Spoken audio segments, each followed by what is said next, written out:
30واں باب، باب نمبر 30، المشی فی الصلاۃ و فضل المساجد، نماز میں چلنا اور مسجد کی فضیلت اس باب میں بیان کی جائے گی۔ حدیث نمبر 93 ہے، 93، اخبرنا مالک حدثنا علاء بن عبد الرحمن بن یعقوب عن ابیہ انہ سمع ابو ہریرہ رضی اللہ عنہ قال قال رسول اللہ صلی اللہ علیہ وسلم اذا ثوب بالصلاة فلا تأتوها تسعون وأتوها وعليكم السكینہ فما ادرکتم فصلوا وما فاتکم فأتموا فإن أحدکم فی صلاة ما كانت يعمد إلى الصلاة۔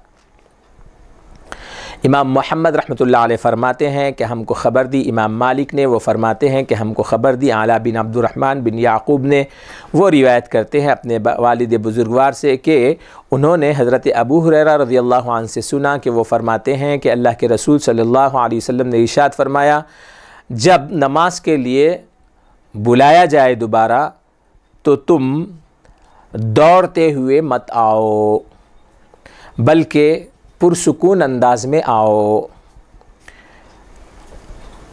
اب اگر دوڑتے ہوئے آدمی کئی کو آتا نماز میں،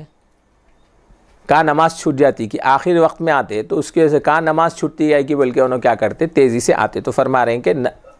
جب نماز کے لیے دوبارہ تم کو بلایا جائے یا نماز میں تم تاخیر سے پہنچ رہے ہو تو دوڑتے ہوئے بھاگتے ہوئے مت آؤ بلکہ سکون سے نارمل جیسے چلتے ہیں ویسے ہی انداز سے چلتے آؤ۔ اب ویسے چلتے آئے تو جماعت چھٹ جائیں گی نا، تو اس کا جواب دے رہے ہیں فما ادرکتم، تو جو نماز تم کو ملے فصلو، اتنی پڑھ لو، وما فاتکم، اور جتنی نماز تم سے جتنی رکعتیں چھوٹ گئی ہیں فاتموا، ان کو بعد میں مکمل کر لو۔ فإن أحدكم فی صلاۃ، کیونکہ تم میں سے ہر آدمی نماز ہی میں ہوتا ہے جب وہ نماز کے ارادے سے گھر سے نکلتا۔ تو انہوں بول رہے ہیں آپ گھر سے نکلے نا اب نماز پڑھنے کے ارادے سے، تو اب آپ کی نماز گھر سے نکلتے شروع ہو گئی، تو اب بھاگ کے جماعت میں شامل ہونے کے واسطے بھاگم دوڑ مت کرو۔ یہ ہمارا مذہب اسلام باوقار قسم کا مذہب ہے، تو اس میں ایسا بھاگم بھاگ اور سانس چڑھ رہی یہ ہو رہا اس قسم کی چیزاں نہیں ہے۔ پرسکون انداز میں بارواب انداز میں اللہ کی بارگاہ میں آ رہے ہیں تو بھاگم بھاگ کر لیتے ہوئے کرا لیتے ہوئے نہیں آنا۔ ٹھیک ہے رکعت چھوٹی تو چھوٹی، آپ کو اہتمام کرنا تھا تو پہلے سے کرنا تھا، یا آئندہ کی نماز میں آپ خیال کرو ٹائم ایسا ایڈجسٹ کرو کہ آئندہ آپ کو تاخیر سے آنے کی ضرورت نہیں ہونا، آپ وقت پہ پہنچ جانا۔ بہرحال اب تاخیر سے پہنچ رہے ہیں، رکعتوں کے یا جماعت کے چھوٹنے کا خدشہ بھی ہے تو بھاگتے ہوئے دوڑتے ہوئے نہیں آنا بلکہ پرسکون انداز میں آنا چاہیے۔ قال محمد، امام محمد رحمۃ اللہ علیہ اس روایت کے اوپر تبصرہ کرتے ہوئے فرماتے ہیں کہ لا تعجلن برکوع ولا افتتاح حتى تصل الى الصف وتقوم فيه وهو قول ابی حنیفہ رحمہ اللہ۔ امام محمد رحمۃ اللہ علیہ فرماتے ہیں کہ رکوع کرنے میں جلدی کرنے کی ضرورت نہیں ہے، نماز کے باندھنے میں بھی جلدی کرنے کی ضرورت نہیں ہے، نماز کا افتتاح، نماز شروع کرنے میں بھی جلدی کی ضرورت نہیں ہے، جب تک تم صف میں آ کے نہیں ٹھہر جاتے سب کے برابر، اس سے پہلے رکعت نہیں باندھنا، اس سے پہلے رکوع نہیں کرنا۔ اور یہی قول امام اعظم ابو حنیفہ رحمۃ اللہ علیہ کا ہے۔ اللہ کے رسول صلی اللہ علیہ وسلم کے زمانے میں بھی کیا ہوا، ایک صحابی تاخیر سے آئے تو انہوں نے کیا کیا، دیکھا کہ اللہ کے رسول صلی اللہ علیہ وسلم رکوع میں چلے گئے، تو اب انہوں رکوع ملنا بول کے کیا کرے، صف میں آنے سے پہلے ہی جہاں سے رکوع میں گئے انہوں فوراً وہیں ہاتھ نماز باندھ لے کے وہیں سے رکوع میں ہو لے کے چلتے ہوئے آ کے صف میں آ کے ٹھہر گئے۔ تو جہاں پہ صف میں ٹھہرنا چاہیے تھا اس سے پہلے ہی انہوں نے کیا کیا، نماز شروع کر دی اور وہیں پہ رکوع کرتے ہوئے رکوع کے حالت میں چل کے نماز کی حالت میں صف تک پہنچے۔ تو اللہ کے رسول صلی اللہ علیہ وسلم نے نماز ہونے کے بعد فرمایا کہ بھئی تمہارا نماز کے لیے یہ شوق اور ذوق اچھا ہے، لیکن نماز میں شامل ہونے کا طریقہ ایسا نہیں ہے۔ نماز میں آنا ہے تو کیا کرنا، آپ چل لیتے ہوئے پورا جہاں صف ہے، جہاں آپ کے ٹھہرنے کی جگہ ہے، اس مقام پہ آئیے، اس کے بعد رکعت باندھیے، نماز شروع کیجئے، پھر اس کے بعد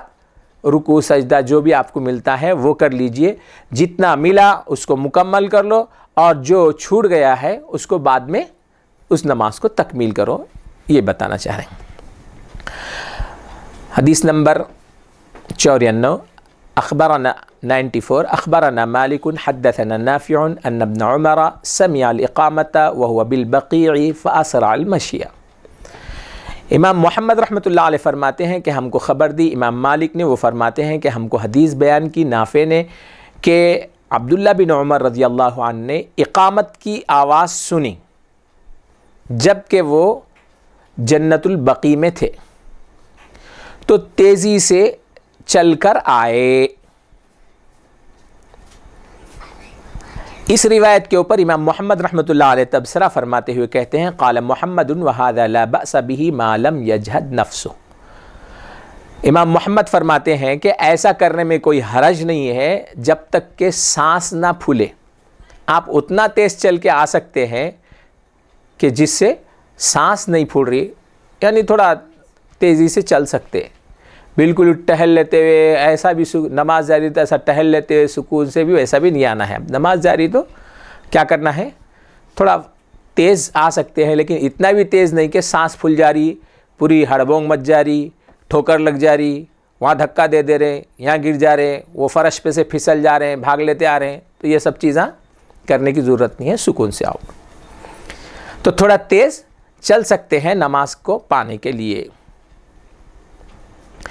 قال محمد وهذا لا بأس به، ٹھیک ہو گئے بات۔ حدیث نمبر 95 اخبرنا مالک اخبرنا سمی انه سمع ابا بکر یعنی ابن عبد الرحمن يقول من غدا او راح الى المسجد لا يريد غيره ليتعلم خيرا او يعلمه ثم رجع الى بيته الذي خرج منه كان كالمجاهد في سبيل الله رجع غانما۔ یہ حدیث نمبر 95 ہے۔ امام محمد رحمۃ اللہ علیہ فرماتے ہیں کہ ہم کو خبر دی، امام مالک نے، وہ فرماتے ہیں کہ ہم کو خبر دی سمی نے،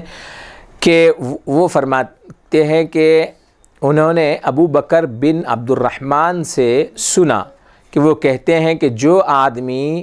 شام کو یا صبح کو مسجد آتا ہے اور اس کا ارادہ اس کے علاوہ کچھ نہیں رہتا کہ وہاں آ کر خیر کی بات سیکھے، خیر کی تعلیم حاصل کرے یا خیر کی تعلیم دے۔ مسجد کو آنے کا کیا مقصد ہے؟ خیر کی تعلیم حاصل کرنا یا خیر کی تعلیم دینا۔ اس نیت سے وہ جی خیر بولے تو نیکی، اچھائی، اچھے کام کی، بھلے کام کی، اچھے آدمی بننے کے لیے، اچھا پڑھنے کے لیے، اچھے چیزیں پڑھنے کے لیے آنا یا اچھے چیزیں پڑھانے کے لیے آنا۔ تو پھر اس کے بعد یہ پڑھنا پڑھانا کر کے جب انہوں مسجد سے واپس چلے جاتے ہیں اپنے گھر کو، تو وہ مسجد سے ایسے نکلتے ہیں جیسا کہ ایک مجاہد اللہ کے راستے سے مال غنیمت حاصل کر کے اور ثواب حاصل کر کے واپس آتا ہے، ویسا مسجد سے واپس آتے ہیں۔ تو اس سے مسجد کی فضیلت ثابت ہوتی ہے، اور اس سے یہ بھی ثابت ہوتا ہے کہ پہلے ہمارے اسلاف مسجد کو استعمال کرتے تھے کے لیے، تعلیم حاصل کرنے کے لیے، پڑھنے اور پڑھانے کے لیے مساجد استعمال ہوتی تھیں۔ اسی لیے یہاں پر عبد الرحمن ابو بکر بن عبد الرحمن یہ فرما رہے ہیں۔ تو اس سے مسجد کی فضیلت اور مسجد میں جا کے پڑھنا اور پڑھانا، اس کی اتنی بڑی فضیلت ہے کہ وہاں سے جب آدمی واپس ہوتا ہے تو مجاہد کی طرح اس کو ثواب ملتا ہے، مال غنیمت کا بھی، اور وہ غازی کہلاتا ہے۔ سبحان اللہ، سبحان اللہ۔